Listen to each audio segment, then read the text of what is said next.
Oke, selamat pagi, siang, sore, malam, dimanapun kalian berada, velas-velas kita BBP.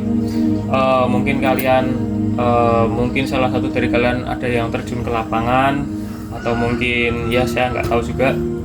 Nah, saya ingin mengucapkan stay safe buat yang terjun di lapangan, dan juga turut berduka cita untuk korban saudara Afan ya.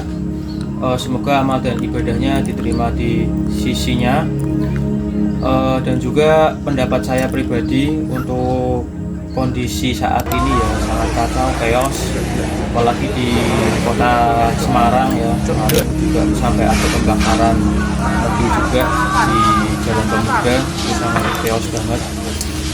Apalagi saya seorang pendidik ya, saya juga geram apalagi ada statement yang mengatakan guru itu beban negara. Guru dan dosen, dan itu belanjanya dari mulai gaji sampai dengan tunjangan kinerja tadi. Banyak di media sosial saya selalu mengatakan, oh menjadi dosen atau menjadi guru tidak dihargai karena gajinya nggak besar. Ini juga salah satu tantangan bagi keuangan negara. Apakah semuanya harus keuangan negara ataukah ada partisipasi dari masyarakat? Ya, kalau nggak ada guru, korupsi pun nggak bakal, orang-orang yang korupsi pun juga nggak bisa korupsi karena nggak bisa baca tulis gitu kan, istilahnya kan kayak gitu. Tapi ya gimana lagi ya, kita cuman rakyat kecil. Dan saya juga geram sih kenapa kok responnya DPR kok seperti itu, juga geram banget sih.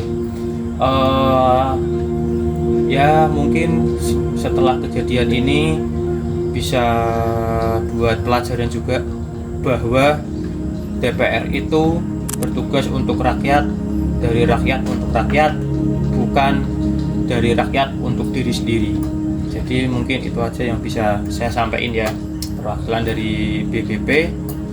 Ya gitu sih yang paling membuat hati saya teriris, juga statement yang menggambarkan bahwa guru itu juga beban negara. Padahal orang jahat pun kayak koruptor itu pun mereka kan juga awalnya sekolah. Nggak mungkin dong mereka langsung bisa baca tulis kalau nggak sekolah, ya nggak? Nah, jadi seperti itu. Nah, apalagi juga di Indonesia ini juga miris ya tentang kesejahteraan. Jadi semoga aja setelah kejadian ini bisa buat pembelajaran untuk DPR. Terus juga semoga aja ada kebijakan yang bisa melegakan rakyat dan bisa mengembalikan kepercayaan rakyat lagi kepada anggota dewan. Gitu aja. Stay safe buat semuanya. Jangan lupa untuk selalu berhati-hati ya untuk yang turun ke lapangan. See you next video. Dadah. Ya, halo Velas, kembali lagi ya bersama kita ya, walaupun ini sekarang bukan untuk segmen komedi bercandaan, cuma kita mau speak up mengenai demo pada hari ini. Untuk kemarin maupun yang sebelumnya mengenai kita ya menurunkan para DPR ya. Jadi saya nggak bisa berkata banyak ya, cuma menyarankan aja buat teman-teman yang di saat demo yang turun ke jalan ya, saya minta buat stay safe, jangan menjarah, jangan anarkis guys. Jadi kita itu jangan terfokuskan, dialihkan fokusnya guys ke yang lain. Jadi, jangan sampai hilang fokus, yaitu tujuan demo pada kali ini ya, jangan sampai teralihkan sama buzzer-buzzer yang lain guys. Stay safe juga buat teman-teman yang turun demo, ikut turun ke jalan ya. Kita di sini juga ikut untuk membela. Kemarin juga ikut turun ke jalan juga ya, jalan raya ya, seperti itu. Semoga apa yang kita inginkan pada demo kali ini itu tercapai ya teman-teman. Semoga kita mendapatkan apa yang telah kita tuai. Ya, terima kasih. Saya berpesan itu saja, nggak usah banyak-banyak ya. Tolong jangan teralihkan, intinya jangan teralihkan dengan kata-kata buzzer yang di online maupun offline untuk beralih kepada yang lain.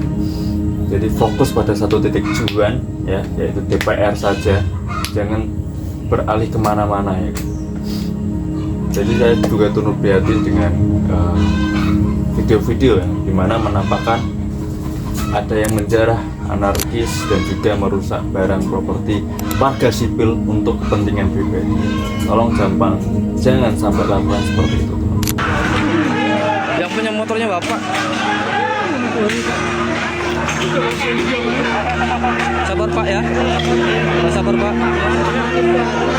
Coba. Monolog. Halo benderu gimana? Bapak masyarakat. Siap oke. Terima kasih, ini pesan kita ya, saya mewakili BPP kali ini. Semoga Indonesia menjadi lebih baik lagi. Dan semangat. Assalamualaikum warahmatullahi wabarakatuh. Halo teman-teman, halo kelas. Di sini Boy ingin mengucapkan berbela-sungkawa dan berduka cita kepada teman kita Afan Kurniawan yang menjadi korban dilindasnya oleh aparat dengan mobil rantis yang dibeli oleh uang pajak dari rakyat. Dan dimana seperti yang dikatakan Bapak Gopar Hilman, bahwa mobil itu sebenarnya anti peluru dan anti granat. Tapi kenapa aparat tersebut yang mengendarai mobil tersebut tetap menerjang dan menerobos di tengah kerumunan aksi demonstran? Sungguh nalar yang sangat. Dan kami ingin meminta maaf bahwa kami tidak bisa ikut turun langsung ke lapangan dan ikut berjuang bersama teman-teman demonstran yang ada di gedung-gedung DPR Gubernur. Tapi kami kemarin di Semarang tanggal 29 Agustus sempat ikut memantau dan dari kejauhan dan tidak ikut langsung turun di depan langsung di depan gedung, di depan gerbang tersebut, tapi ya hanya sebatas memantau. Oke, bela-sungkawa dan mohon maaf. Cuma itu yang bisa dilakukan oleh Presiden kita saat ini, Prabowo Subianto. Dia hadir di rumahnya almarhum Afan Kurniawan dan berbela-sungkawa kepada ibundanya almarhum dan mengadakan konversi pers dengan meminta maaf dan berbela-sungkawa. Hanya itu yang bisa dilakukan Presiden saat ini. Tapi kenapa sih kok dia nggak membuat wewenang, nggak buat kebijakan atau memerintahkan membubarkan DPR? Padahal rakyat sudah demo besar-besaran di berbagai wilayah. Caca Jakarta pusatnya, dari Makassar, Medan, Solo, Jakarta, Jogja, Semarang, Malang, Bandung, ya banyak lah. Ya, yang perlu kita tahu adalah memang Presiden tidak bisa membubarkan DPR seperti yang tertulis pada pasal 7C UUD 1945 bahwa Presiden tidak dapat membakukan dan atau membubarkan Dewan Perwakilan Rakyat. Ya, tapi kita mengambil contoh kasus yang dulu, ada dua contoh kasus. Yang pertama dari almarhum Gus Dur yang ingin membubarkan parlemen, DPR dan MPR, tapi tidak dapat dan tidak berhasil, malah berujung beliau dilengsarkan karena memang tujuan dari DPR dan MPR tersebut memang ingin melengsarkan almarhum Gus Dur, dan dia berhasil dan ditunggangi oleh Megawati sebagai wakil presiden saat itu dan Amin Rais sebagai ketua MPR. Ini gagal ya. Nah, yang ini berhasil di era Soekarno. Di era Soekarno beliau membubarkan DPR dan berhasil, dan beliau membentuk lembaga baru yaitu DPR GR dan atas itu wakilnya Muhammad Hatta mengundurkan diri jadi wakilnya, dan karena sudah tidak jalan. Dan perlu diketahui R. Soekarno membubarkan DPR saat itu memang karena sudah tidak memenuhi tujuan yang ingin dicapai oleh Soekarno, makanya dibubarkan dan ditentang oleh Muhammad Hatta dengan beliau keluar sebagai wakil dan membentuk gerakan perlawanan dengan persatuan dari berbagai golongan dan partai, beberapa PSI, bukan PSI yang sekarang, dan Masyumi, namun tetap gagal. Dan setelah era Bapak Soekarno, DPR dikembalikan lagi. Oke, jadi dari contoh kasus itu kita bisa mengambil bahwa DPR bisa dibubarkan, tapi memang dampaknya dari pembubaran DPR kala itu di era Soekarno memang terjadinya kekuasaan absolut, di mana seringkali kebijakan yang ingin dicapai oleh Soekarno dilakukan dengan begitu saja tanpa adanya check and balance dari lembaga legislatif. Oke, itu konsekuensi yang harus diambil jika memang tidak ada DPR, karena seperti yang kita tahu kita negara republik, di mana dasar dari republik adalah yang pasti dari rakyat untuk rakyat dan trias politika, di mana kekuasaan dibagi menjadi 3 bagian, legislatif, eksekutif, dan yudikatif. Dan DPR sendiri ada legislatif, lembaga yang mengesahkan undang-undang, yang membuat undang-undang, dan presiden sendiri adalah lembaga eksekutif yang menjalankan undang-undang. Nah, jika salah satu lembaga dihilangkan maka akan pincang. Nah, maka dari itu kemungkinan besar yang bisa dan mampu untuk kita lakukan sekarang adalah mereformasi parlemen, seperti hashtag yang sudah digaungkan, reformasi parlemen. Jadi yang sudah kita ketahui ya, trias politika itu kan saling memiliki kekuatan perbagian ya, bukan kekuatan absolut seperti monarki. Jadi perlu adanya check and balance dari ketiga lembaga tersebut. Tapi yang sudah terjadi di negara kita sampai saat ini adalah adanya oligarki, di mana sistem kekuasaan tersebut tidak berpengaruh, trias politika ini tidak berpengaruh. Dan seperti saja sistem monarki, di mana monarki berkuasa di dalam satu individu, tapi oligarki ini berkuasa dalam satu mayoritas, yang dimana seperti kita tahu setelah Prabowo kemarin terpilih menjadi presiden ya, banyak partai yang menjadi koalisi, ada 9, banyak sekali, dan 4 partai dari 9 koalisi kita beri nama Koalisi Indonesia Maju. Dari ke-9 partai koalisi tersebut yang bisa masuk parlemen. Dan bayangkan dari lembaga legislatif dan eksekutif sendiri sudah diisi oleh mayoritas, maka tidak ada oposisi dalam lembaga tersebut. Yang jadinya apa? Maka pengesahan atau legitimasi dari Prabowo atau kepentingan-kepentingan dari elit-elit politik lain bisa disahkan dan dilegalkan secara mudah. Maka terjadilah Omnibus Law dan dari kemarin yang ingin disuarakan oleh pihak buruh. Oke, demo kemarin sendiri dimulai tanggal 25 ya, dimana tanggal 25 itu demo yang ingin menuntut tunjangan DPR dihilangkan, sebenarnya dikurangi, tapi kalau bisa dihilangkan, dan dilanjutkan oleh tanggal 28 itu diisi oleh aksi buruh, dimana ada 6 tuntutan. Yang pertama penghapusan PHK dan tolak upah rendah, lalu penghapusan outsourcing, terus revisi UU Pemilu, sahkan RUU Ketenagakerjaan tanpa Omnibus Law, reformasi UU Perburuan, terus pengesahan RUU Perampasan Aset, yang dimana aksi buruh itu sudah selesai di pertengahan siang ya.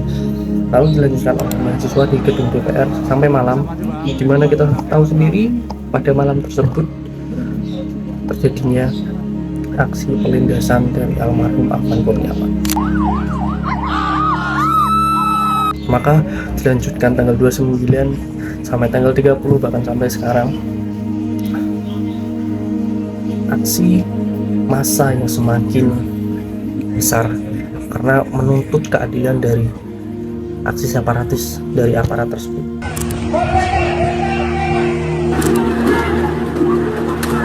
Dan terutama ada beberapa orang yang menjadi dalang utama dari kerusuhan di akhir-akhir ini.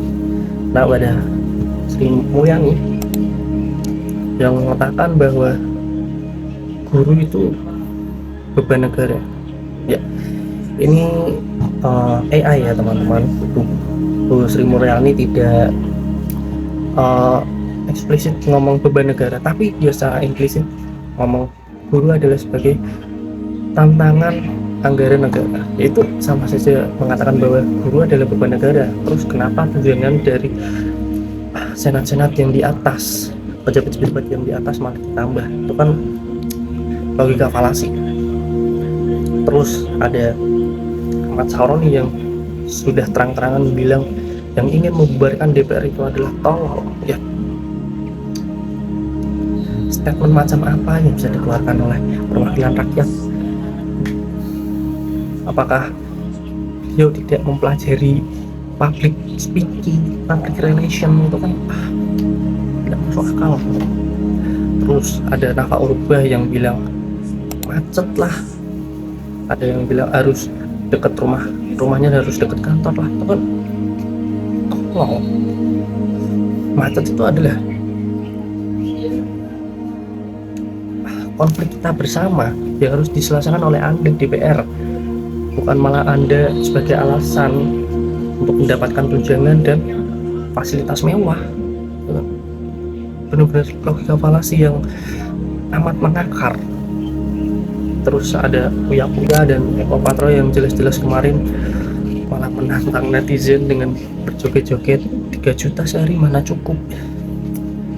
Itu 3 juta Anda kasihkan ke guru honorer yang belum sertifikasi itu, wah mereka udah senang sekali. Apalagi guru yang sudah sertifikasi pun memang kadang masih terseok-seok ya untuk perekonomiannya, padahal mereka itu tulang punggung negara yang membesarkan bibit-bibit unggul negara, tapi malah disia-siakan oleh negara kan. Lalu ada Adis Kedir sebagai wakil ketua DPR yang juga mengeluarkan statement yang tidak masuk akal juga terkait tunjangan DPR. Dan Bapak Presiden kita sendiri yang tidak sesuai dengan ucapannya saat pemilu tahun lalu. Beliau sendiri ingin mengatakan bahwa ingin mengejar koruptor sampai ke ujung bumi, tapi beliau ingin menghilangkan korupsi dengan menambah gaji dan tunjangan dari elit-elit politik. Nah kan ini juga sama saja logika falasi ya. Gimana caranya mau ngilangin tikus tapi dengan diberi banyak makan? Kan tikusnya nggak hilang, malah tambah nyaman dong. Ya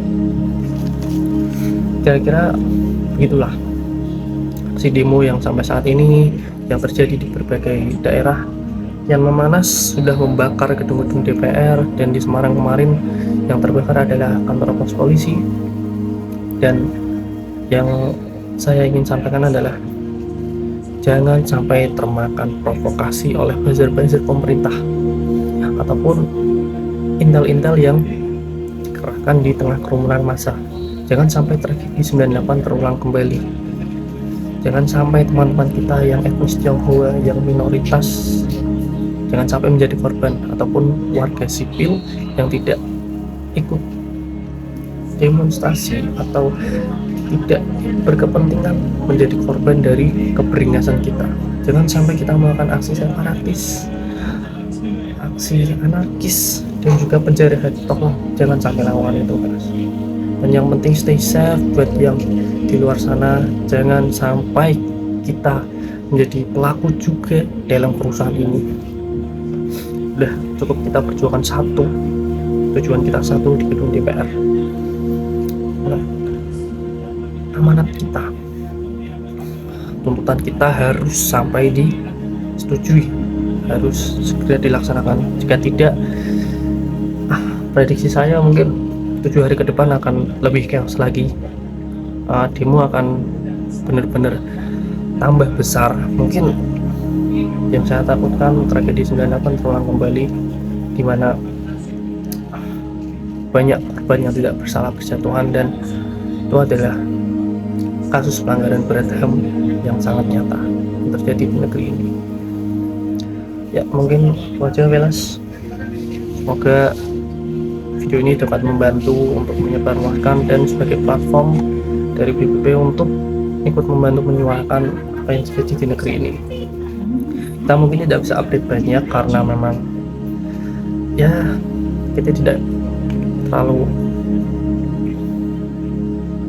tapi kita akan terus memantau ya, pastinya dari media sosial, dan kita pasti akan tetap menyuarakan.